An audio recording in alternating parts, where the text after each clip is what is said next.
because they've come down... We are now taking you live to the opposition leader, Peter Dutton. He's in Western Australia today, visiting Dampier up in the northern parts of the state. Put food on the table to keep their doors open in their small business at the moment. I want to make sure that we can get our country back on track. I want to have a responsible, mature government, which we don't have in Canberra at the moment, which can make decisions in our national interests and create the jobs and the economic prosperity that will drive us further into the 21st century. And I'm happy to take any questions.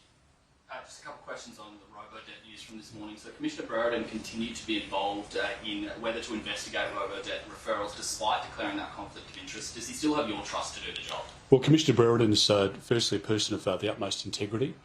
He served his country in uniform and he's now taken on a very important role. It's also important to point out, of course, that he has statutory independence and decisions that he makes or that the Commission make should be respected. And if the government's seeking to interfere in that independence and to corrupt that process, then they'd want to have a very good reason properly explained to the Australian public as to why they would deviate from practices of the past. And ultimately, it's a matter for the Commission. Does the Commission still have the public's trust, given the Commissioner now has a misconduct finding against him? I think the public has total trust in the Commissioner and in the Commission, and unless we're demonstrated to us otherwise that there is some sort of abrogation of responsibility, deliberate action that would undermine that trust, then I think, frankly, we've probably got the government at the moment searching around for a distraction from the Prime Minister's own disaster, whatever it is today.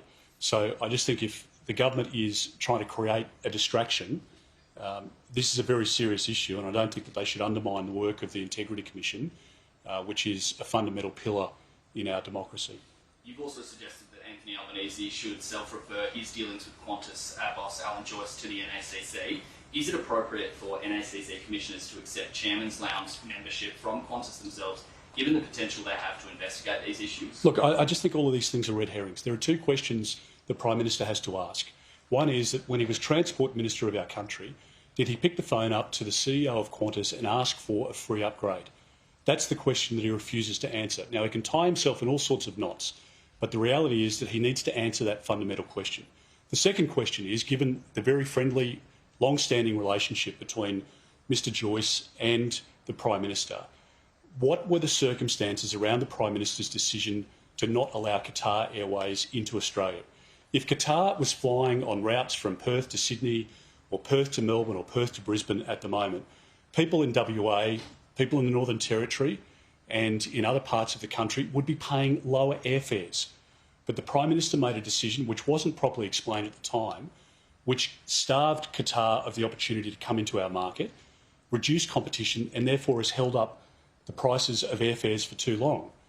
And we don't know why the Prime Minister went against the advice of the department or why the Prime Minister went against the advice of Minister King and made the decision to exclude Qatar. But what we do know is that the Prime Minister had a very significant and now declared personal friendship with the CEO of Qantas, who ultimately was the beneficiary of the decision taken by the Prime Minister. And again, the Prime Minister has to answer that question, as he does the first question about did he pick the phone up to Alan Joyce and ask for the free upgrades or not? It's a pretty simple question to answer. You spoke yesterday about a concern that a lot of mining companies are now deciding not to invest in WA and choosing to invest in foreign areas. Is this a genuine concern that you've heard from industry leaders and stakeholders, and are there any specific projects or companies that you are referring to? Well, there are many companies that we've spoken to who have given us that indication, and there will be many that you can see who are investing in Africa right now who, with global demands on their capital, and their capital's limited, they've taken a decision not to invest in Australia, and that is absolutely the fact. We've spoken to the Japanese, to the Koreans and others who are worried about sovereign risk in our country for the first time. They see a government with a renewables-only policy that is so distracted by inner-city voters in Sydney and Melbourne, where they're in a tussle with the Greens. They are making decisions which are making it harder to invest in our country. And if we don't have the Rio Tintos of the world paying $10 billion a year in taxes and royalties, we don't have a prosperous country. What is the replacement income if we close mining down, as Mr Albanese and Tanya Plibersek seem intent on doing? I want this industry to expand.